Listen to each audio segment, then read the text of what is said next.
زمرد خان کی 5 بکریاں تھیں جنہیں وہ روز سیر کرانے اور چرانے کے لیے گھر سے نکلتا، مگر خود آرام سے کسی سایہ دار درخت کے نیچے بیٹھ کر بانسری بجاتا رہتا اور بکریاں آس پاس درختوں کے نیچے گرے ہوئے پتوں سے پیٹ بھرتی رہتی۔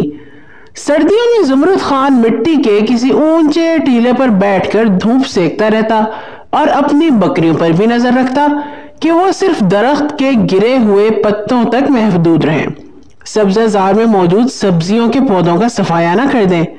شام ڈھلنے لگتی تو وہ ایک بار پھر بانسری بجاتا۔ بانسری کی آواز پر تمام بکریاں اس کے پاس خود بخود پہنچ جاتی، جیسے سمجھ گئی ہوں کہ گھر واپس جانے کا وقت ہو گیا ہے۔ گرمیوں کی ایک سپہر زمرد خان نے بکریوں کو چرنے کے لیے چھوڑ دیا اور خود بیر کے درخت کے تنے سے ٹیک لگا کر اونگنے لگا۔ جب دھوپ ڈھلنے لگی تو کچھ دیر بعد اس نے بانسری بجانا شروع کر دی۔ بانسری کی آواز سنتے ہی اس کی بکریاں مختلف سمتوں سے ایک ایک کر کے واپس آنے لگی، مگر اس کی سب سے لاڈلی اور چھوٹی بکری، جس کے کالے چمکیلے جسم پر چھوٹے چھوٹے سفید دھبے بہت خوبصورت اور بھلے لگتے تھے، ابھی تک غائب تھی۔ زمرد خان بانسری بجاتا رہا اور ادھر ادھر دیکھتا رہا، مگر وقت گزرتا جا رہا تھا اور ننھی بکری کا کچھ اتا پتا نہ تھا۔ اس سے پہلے کبھی ایسا نہ ہوا تھا کہ بکریاں مالک کی بانسری کی آواز سنتے ہی اس کے پاس نہ پہنچی ہوں۔ اب زمرد خان کو تشویش ہونے لگی۔ وہ بیٹھے بیٹھے فکر مند نظروں سے ادھر ادھر دیکھنے لگا۔ جب شام گہری ہونے لگی اور چھوٹی بکری اس تک نہ پہنچ سکی تو اسے یقین ہو گیا کہ ننھی بکری کسی مصیبت کا شکار ہو چکی ہے۔ وہ مایوسی سے دونوں ہاتھ ملتے ہوئے اٹھ کھڑا ہوا اور واپسی کا قصد کیا، مگر چھوٹی بکری کی ماں بہت بے چین نظر آ رہی تھی۔ اس نے چرواہے کے ساتھ واپس جانے کی بجائے وہی اپنے اگلے پاؤں زمین پر جما دیے۔ چرواہے نے اس کو زبردستی لے جانے کی کوشش کی، مگر وہ قابو میں نہیں آ رہی تھی۔ اس نے اچھلنا کودنا شروع کر دیا۔ بکری کی ماں چھوٹی بکری کے بغیر جانے پر رضامند نظر نہیں آ رہی تھی۔ باقی بکریاں بھی زمرد خان کے قریب آ کھڑی ہوئی اور زور زور سے بولنے لگی۔ جس درخت کے نیچے زمرد خان کھڑا تھا اس کے گھنے پتوں میں کھڑبڑ کھڑبڑ ہونے لگی اور بہت سے پتے دھڑ دھڑ گرنے لگے۔ زمرد خان بانسری چھوڑ کر اپنے سر اور لباس سے پتے جھاڑنے میں مصروف ہو گیا، پھر تمام بکریوں کو گھر کی طرف لے جانے کی کوشش کرنے لگا، مگر بڑی بکری نے اس بار پھر جانے سے انکار کر دیا۔ یوں معلوم ہوتا تھا جیسے بکری نے اپنے دونوں پاؤں زمین میں ہی دھسا دیے ہوں۔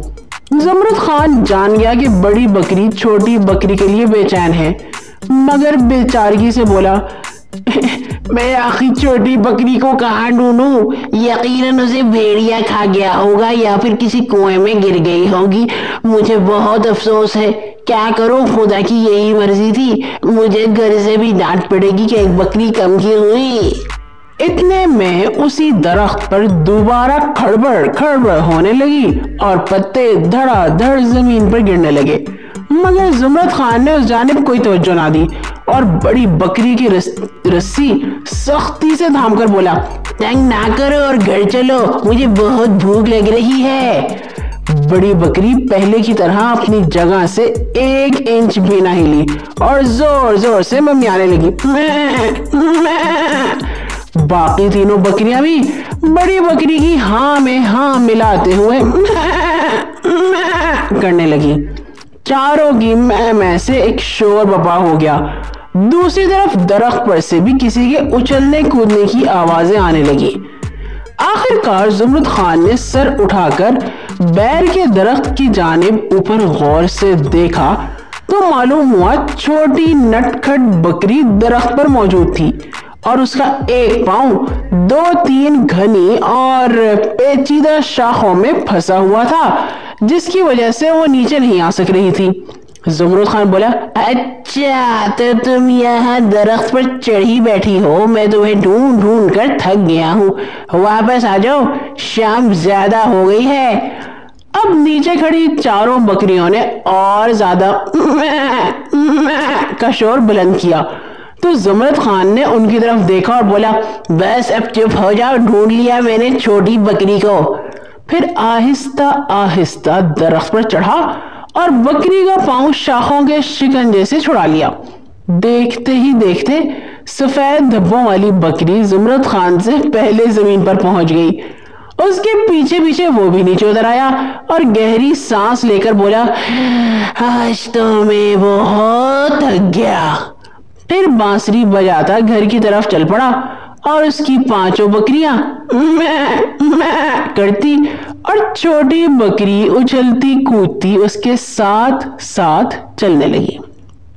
یہاں ہوئی ہماری آج کی کہانی ختم۔